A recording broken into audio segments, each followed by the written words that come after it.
संगम नगरी प्रयागराज में जहां डॉक्टर और अधिवक्ताओं के बीच 3 दिन से चल रहे विवाद और धरने प्रदर्शन के बीच में अब एक नया मोड़ आया है, जहां इलाहाबाद हाईकोर्ट बार एसोसिएशन ने अपनी अहम भूमिका निभाते हुए मामले को शांत कराया। जहां एक तरफ अधिवक्ताओं की मांग पूरी हुई, जूनियर डॉक्टरों पर एफआईआर हुई और उन्हें सस्पेंड किया गया, तो वहीं अब हाईकोर्ट बार एसोसिएशन ने हस्तक्षेप करते हुए आंदोलन को समाप्त कराया है। वहीं मीडिया से बात करते हुए हाईकोर्ट बार एसोसिएशन के अध्यक्ष राकेश पांडे बबुआ ने बताया कि जूनियर डॉक्टर और अधिवक्ता के बीच हुए विवाद से कहीं न कहीं आम जनमानस का थोड़ा बहुत नुकसान जरूर हुआ है, मगर ऐसी किसी की मंशा नहीं होती है और आज पूरी तरह से यह आंदोलन समाप्त किया गया है। हाईकोर्ट के अधिवक्ताओं की मांग पूरी होने के बाद धरना खत्म हो गया है।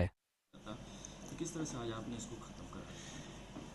मेरे ख्याल से उत्तेजना में कभी कभी जो है जनहित का नुकसान होता है, लेकिन शायद दोनों तरफ से गुड सेंस प्रिवेल किया और न तो सड़क पे लोगों का रोका जाना बहुत अच्छा था। उत्तेजित थे लोग, थोड़ा समय लगा, लेकिन शायद ये सही निर्णय हुआ है, समझदारी का निर्णय हुआ है दोनों पक्षों से। मुझे विश्वास है कि बाकी जो लॉ का प्रोसेस है it will come to its natural culmination.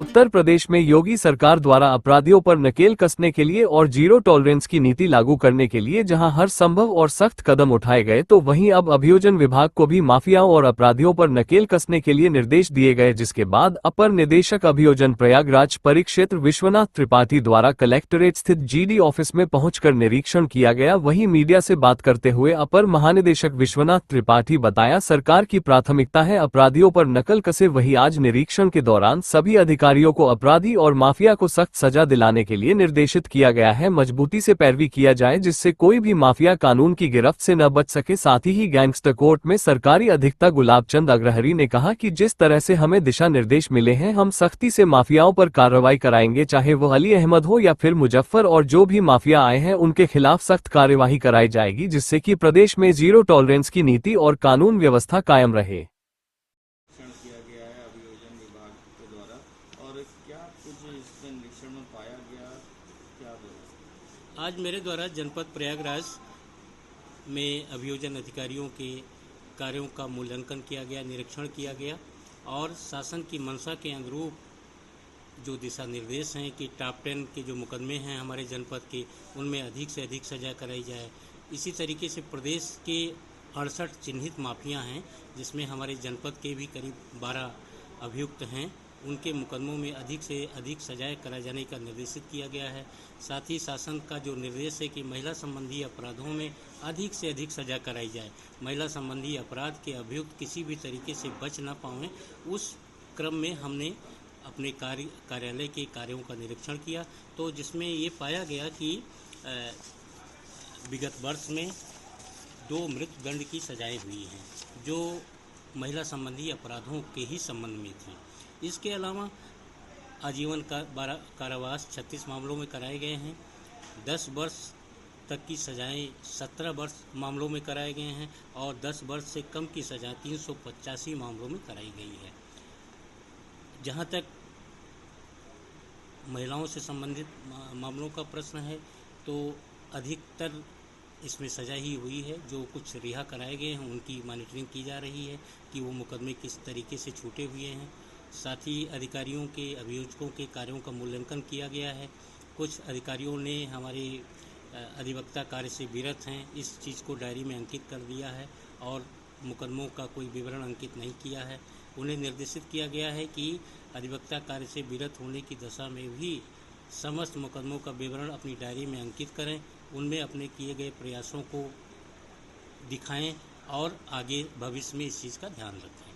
और सभी अभियोजकों को निर्देशित किया गया है कि शासन की मंशा के अनुरूप अधिक से अधिक सजा कराई जाए। इसी क्रम में गैंगस्टर कोर्ट में भी 10 वर्ष से अधिक की सजा कराई गई है। जनपद के एक महत्वपूर्ण चिन्हित अपराधी जो MP MLA कोर्ट द्वारा विजय मिश्रा को आजीवन कारावास की सज़ा कराई गई है। ये केस आज से लगभग 46 वर्ष पूर्व की घटना है, जो कचहरी में ही हत्या की घटना हुई थी। इसमें अभियोजन की अथक प्रयास के बाद विजय मिश्रा को विगत 12 मई को आजीवन कारावास की सज़ा कराई गई है। साथ ही साथ उनके सह अभियुक्तों को भी सज़ा कराई गई है। किस तरह से आगे और मजबूती से पैरवी हो अभी मुझे 1 माह हुआ है लगभग संयुक्त निदेशक के पद पर कार्य करते हुए। तो जो कमियां हैं उसकी पूर्ति के लिए मैंने सभी अभियोजकों को निर्देशित भी किया है और सर ने भी आज जो है यहाँ मुआयना किया है और जो छोटी मोटी कमियां हैं उनको सुधारने का हम प्रयास करेंगे और भविष्य में भी जैसी अभी तक सजा होती आई हैं उन सजाओं को आगे बढ़ाने का प्रयास करेंगे और जो सर ने निर्देश दिए हैं उनका भी अनुपालन किया जाएगा। प्रयास रहेगा कि उनके विरुद्ध जो है आरोप विरचित कराया जाए और अभी जैसे कि मामला है अली अहमद व मुजफ्फर, इनमें हमारा पूरा प्रयास है कि हमने इसमें ऑलरेडी जो है माननीय न्यायालय में लिखित रूप से दरखास्त भी दिया है कि इनके विरुद्ध जो है चार्ज विरचित किया जाए।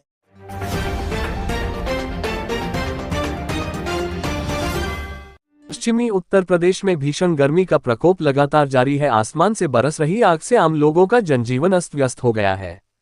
वहीं प्रयागराज में पारा 46 डिग्री के पार पहुंचने से डॉक्टरों ने आम लोगों को कुछ खास सावधानियां बरतने का सुझाव दे रहे हैं। प्रयागराज समेत उत्तर प्रदेश में भीषण गर्मी का सितम जारी है। वहीं इन दिनों प्रयागराज में लगातार तापमान में हो रही बढ़ोतरी से लोगों का जीना मुश्किल हो गया। वहीं चिकित्सकों ने आम लोगों से बिना वजह घरों से बाहर ना निकलने की सलाह दिया है। तेज धूप और आसमान से बरस रही आग से बचाव के लिए पेय पदार्थों का सेवन करने और चिलचिलाती गर्मी में घरों से निकलने से पहले शरीर को ढक और पेट भरकर पानी पीने की एडवाइजरी जारी किया है। शासन की किस तरह से गाइडलाइन जारी हुई है, जिस तरह से गर्मी पड़ रही किस तरह से अपना बचाव करना चाहिए, किस तरह की चीज़ों का प्रयोग करना चाहिए खाने पीने में? देखिए, आप सही कह रहे हैं, इस समय टेम्परेचर बहुत रेस कर रहा है, 45-46 के बीच में है इस समय प्रयागराज में। इसको देखते हुए मैं यही कहूँगा कि अगर बहुत ज़रूरी है घर से निकलना तो आप निकलें, अन्यथा 10 से लेकर 3 बजे तक कोशिश ये करें ना निकलना पड़े।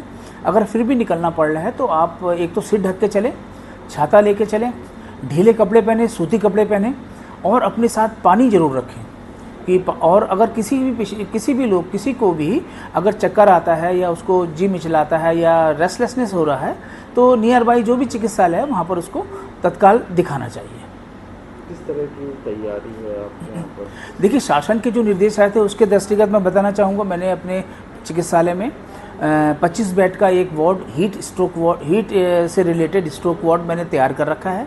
सभी बेडों पे ऑक्सीजन लगी हुई है, ऑक्सीजन कंसंट्रेटर पूरी तरह से क्रियाशील हैं और मैंने जगह जगह अपने, चूँकि रजिस्ट्रेशन काउंटर हो गया, अपना वार्ड हो गया, इन सभी जगह मैंने ORS काउंटर्स भी बना रखे हैं जहां मरीज पानी कूल गैग रखाया है, ORS पैकेट लगे हुए हैं, तत्काल लेके उसको पी ले अगर उसको चक्कर वगैरह आ रहा है। इसके अलावा 12-13 मेरे पास वाटर कूलर भी लगे हैं OPD में जगह जगह और सभी पे RO भी लगे हुए हैं। इसके अलावा मैंने इंडोर पेशेंट्स के लिए भी मैंने पर्याप्त कूलर लगवा रखे हैं और मेरे वहाँ कोल्ड रूम है, कोल्ड रूम पूरा बना हुआ है मेरे हीट स्ट्रोक वार्ड में, उसमें सारी सुविधाएं हैं, सारी तरह की medicines, ice packs, spray bottle, जितनी भी लॉजिस्टिक हैं, IV फ्लूइड्स, और वहाँ मैंने अलग से स्टाफ पूरा तैनात कर रखा है। अगर कोई इस तरह का पेशेंट आता है हीट स्ट्रोक को तो उसको हम पूरी तरह से उसको मैनेज कर लेंगे। हालांकि यूपी के प्रयागराज में इस भीषण गर्मी को देखते हुए मौसम विभाग ने आने वाले दिनों में तापमान में और भी बढ़ोतरी की चेतावनी दिया है। साथ ही शासन प्रशासन ने आम लोगों के मोबाइल फोन पर लगातार बढ़ रही गर्मी को लेकर अगले 24 घंटों में हीट स्ट्रोक के कहर का अलर्ट जारी किया है।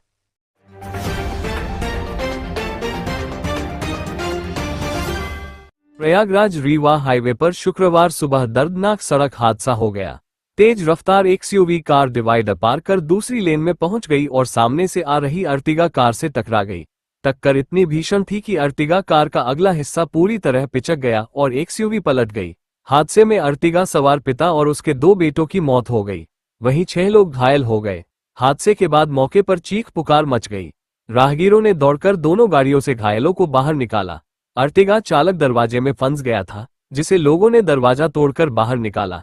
सभी घायलों को जिला अस्पताल पहुंचाया गया, जहां डॉक्टरों ने पिता और उसके 2 बेटों को मृत घोषित कर दिया। बताया जा रहा है कि परिवार मध्य प्रदेश में मेहर देवी के दर्शन करने जा रहा था, लेकिन रास्ते में ही हादसे ने पूरे परिवार की खुशियां छीन ली। प्रत्यक्षदर्शियों के मुताबिक XUV की रफ्तार करीब 100 किलोमीटर प्रति घंटा थी।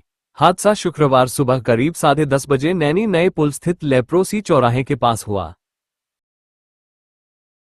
आज सुबह थाना नैनी के लेप्रोसी चौराहे के बाद लगभग 9 बजे एक मारुति XL6 गाड़ी जो है, जो शहर से रीवा की तरफ जा रही थी। दूसरी तरफ एक गाड़ी XUV 300 जो रीवा से शहर प्रयागराज शहर की तरफ आ रही थी, उसके चालक का अपनी गाड़ी से नियंत्रण डिस्टर्ब हो गया, जिसकी वजह से डिवाइडर से टकरा के अपोजिट दिशा में जो आ रही थी गाड़ी उससे जा टकराई। इस एक्सीडेंट में जो घायल हुए उनको तत्काल पुलिस जो है अस्पताल इलाज हेतु अस्पताल ले गई, जहां पे घायलों का इलाज चल रहा है। जिसमें इलाज के दौरान 3 व्यक्तियों की मृत्यु हो गई है और उनके बॉडी को कब्जे में लेके पंचायतनामा की कार्रवाई करके PM हेतु भेजा गया है। अन्य घायलों का इलाज चल रहा है, जहां पे उनकी स्थिति ठीक बताई जा रही है। जो अपोजिट दिशा में जो गाड़ी जिससे टकराई उसके चालक को और गाड़ी को कब्जे में लिया गया है, मुकदमा पंजीकृत कर लिया गया है। आगे वैधानिक कार्रवाई की जा रही है।